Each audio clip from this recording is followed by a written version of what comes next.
Hi guys, welcome to Real Talks with Pinks.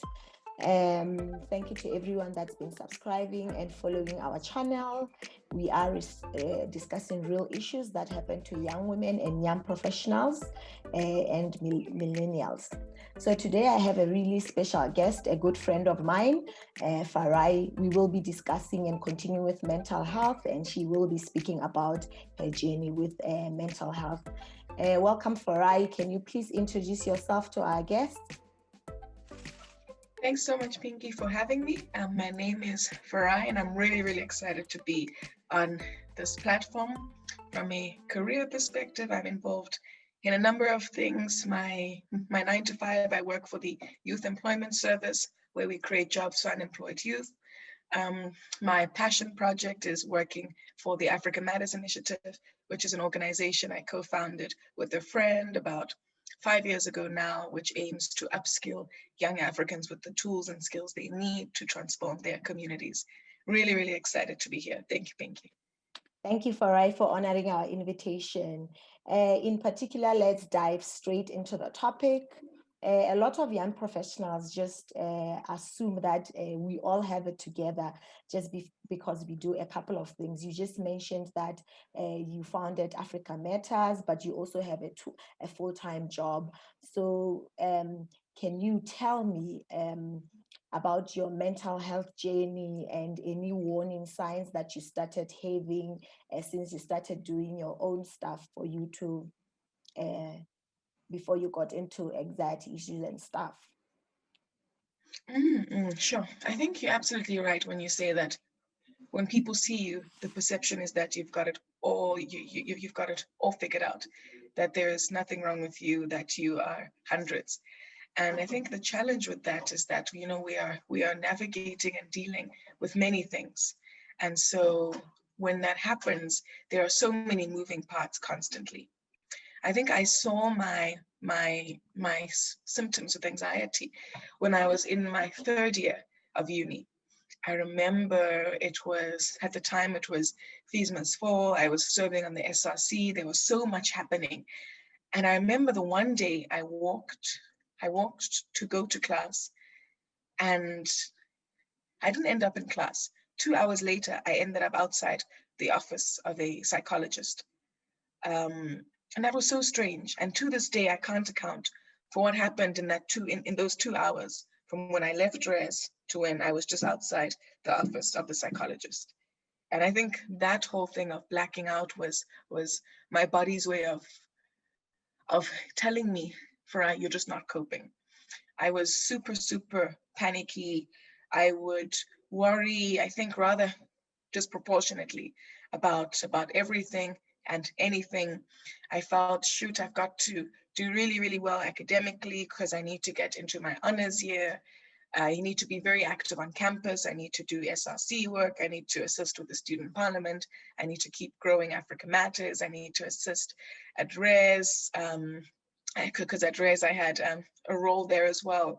So there was just so much happening at the time. And I was in a constant state of panic. And after that episode where I just blacked out and I was diagnosed by the psychologist to say, Farai, you suffer from really high levels of anxiety, that's when I realized that something about my lifestyle has to change. So in that time, which was, I think it was in 2016, or the end of 2015, I was then put onto anxiety meds, which I used for quite a bit, and I only stopped using them after I thought I'm fine. And it's interesting because the perspective people have of medication, particularly for mental health, is that it means there's something definitely wrong with you and you can't survive without this. But the example which a psychologist gave me, which I'll never forget, is that when someone breaks their leg, they need crutches to walk. They need crutches to get better. The same way in which for anxiety or depression or any other mental health illness that one may have, to get better, you need medication, and medication is you using crutches. So since then, I've been very careful about what exactly my triggers are. And it's not to say I've got it all figured out, but I think we definitely grow and learn and do our best. Mm-hmm. you talk about the triggers that you are now aware of. I think I'd like to call you a high achiever. You're only 26, but you've achieved so much. And most of us don't know our triggers. And we usually think we are probably mid depressed, and then we never Mm, seek help. We think we will slip it off. mm, I know a couple of people that are really depressed but are not seeing any health professionals or any psychiatrist. So can you tell us of a few of the triggers that you now mm, say, I'm aware of when this happens, I know I need to seek help or I need to follow mm, up on my medication. So what can you say to mm. that for other young professionals who might be suffering from the same issue? Yeah, yeah, sure. I think the first thing I'd say is that having a mental health um, illness or disorder or suffering with mental health does not make you incapable at all. And so often we keep what we're feeling to ourselves because we're worried that people will judge us based on what we share with them. I've had a number of people who reached out to me on Instagram recently after I posted a video speaking openly about mental health on my platform, Millennial Managers. And it was so interesting because so many of the people who reached out haven't spoken to their family members, haven't spoken to their friends. And I think you need that support system because when we talk of what exactly are the triggers, it's difficult to deal with that on your own. You need at least one person who understands what you are going through, who can pick up behaviors. Because while there are triggers, there are also behaviors that you then exhibit. And sometimes you're not always able to see those behaviors in yourself. And if you've got someone who understands that, okay, if Farai starts acting like this, I know her anxiety is really high. I need to assist her. I need to say, honey, what can I do? I need to I need to support her. And so I think to start off the conversation with triggers, a support system is super important because the more you experience, the more you understand what your triggers are. And you can't deal with that alone. You need at least one person in your corner that can understand what you're experiencing. In terms of the triggers for me, so triggers for me are things like overwhelming workloads when there's just everything that is coming in from everywhere. It is things like last minute meetings that I feel like I haven't been able to prepare for. Conflict for me is a huge trigger. I don't like conflict. When there's conflict, I panic. I just want to cry because I'm like, just please, can we just, can everything just be okay? Um, also, um, things like negative energy, and you experience this in the workplace, you can experience this wherever, so those are some triggers for me. And I think what's important is to say, so what are behaviors I display when I am triggered? I start acting very panicky in extreme situations. I can't breathe, um, or I am just trying to do everything, that I am moving around like a machine that has been given Red Bull times 10. And when those behaviors show, um, one other behavior that shows as well is when I'll be having a conversation with someone, and then I'll be having two other conversations with other people all at the same time. And that means that in my brain, there's just so much happening at once. And so what's been important is to communicate these triggers and behaviors with my families and friends, so that when I display them, before I even notice that, shoot, I'm having an anxiety attack, or shoot, my anxiety is really high, they can notice it and they can say, Farai, what can we help you with? It's so great because I've got a really supportive partner who is able to say, honey, I see that your anxiety was really high about half an hour ago. I want us to talk about it. What's making it this way? How can we make it better? At work, we're really open with our team. And at times, I've got different team members and we'll take mental health days. And the team has been really awesome to say, Farai, you're a bit panicked. What can we assist with? And just having that open communication has been so important. So for those of you who are experiencing any symptoms, if you're being triggered by anything, if you are displaying behaviors of this disproportional panic or worry, or you get episodes of depression, please seek help. And there's nothing wrong with doing so. And I know that particularly mental health counseling can be so expensive, but there are so many institutions and NGOs that are trying their best to ensure that these costs are then reduced. So definitely just seek that help that you need. Have a friend or a colleague or a partner that you can confide in, and just know that you aren't in this alone at all. There are so many people who experience mental health challenges, but just don't share them because of the stigma attached to it. Oh my God, Farai, you talk about open communication. This is one of the pillars that we encourage in my show. That's why we call it Real Talks with Pinks, because we want to talk about authentic conversations, because the realization is that most people have made such issues a taboo. Like we do with our cars, we always take our cars for service.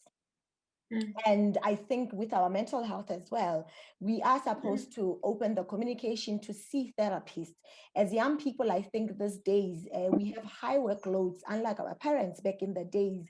Some of them were usually stay-at-home moms, but unlike us, we are juggling everything. So I want you to continue as we come to a closure to just debunk the myth of people who think seeing a therapist is supposed to be a shameful thing, or people who think if you take medication for mental health, it's supposed to be a shameful thing. Because what we do encourage is to allow more young people to openly talk about their mental health issue, to openly take medication, to openly tell others to seek therapy. Because I think the one thing that we underestimate is seeking therapy. Just speak to that as we come to a closure and maybe wrap up with your final words.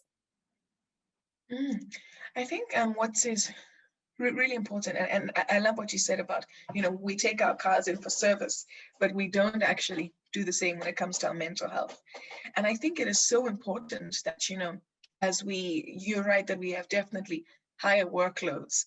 Um, we're doing so much more. Our world has changed in such a way that it demands all of us to just do more than the bare minimum. And that means that we are constantly operating at the super high level of just needing to achieve. And of course, when you are constantly operating in that high level of just needing to achieve, you experience hi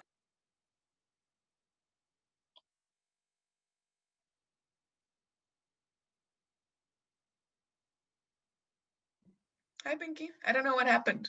I think it cut, but I think our viewers know that this is the new normal. I think we should continue. Yes. Okay, okay, awesome. Yes. Yeah, so I was saying that in our society, the world now demands that we each step out of our comfort zones, Mhm. and we each work harder and faster because the world has to change and it has to be a better place. And so our levels of responsibility are here, our workloads are here, and that is the perfect environment for anxiety to manifest. But I think now the question has to become, so how do I deal with this? Do I understand what are my triggers? Do I understand what behaviors I display? Do I have a support system? And then also, to look at what will I do for myself to make myself feel better?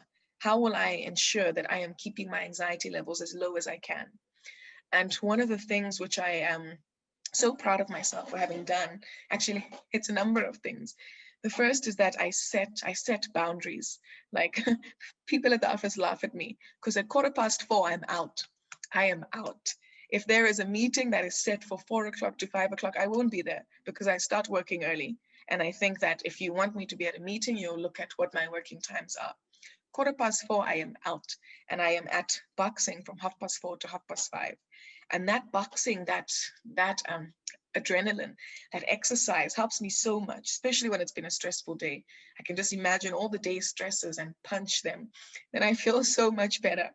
Thereafter, I'll go to gym and just walk on the treadmill for about 10 minutes if I'm a bit lazy, 20 minutes if I'm feeling at my best. And then I'll go into the steam room and meditate. And that's usually meditating for about 10 minutes. And that routine has helped so much. I get home, and then my partner and I would cook, or we'll take turns to cook. And it's just been so important to set those boundaries. I get home only if it's an emergency will I open my laptop to continue work. If it's not, I think that both the organizations that I work for will be okay if I respond to something in the morning.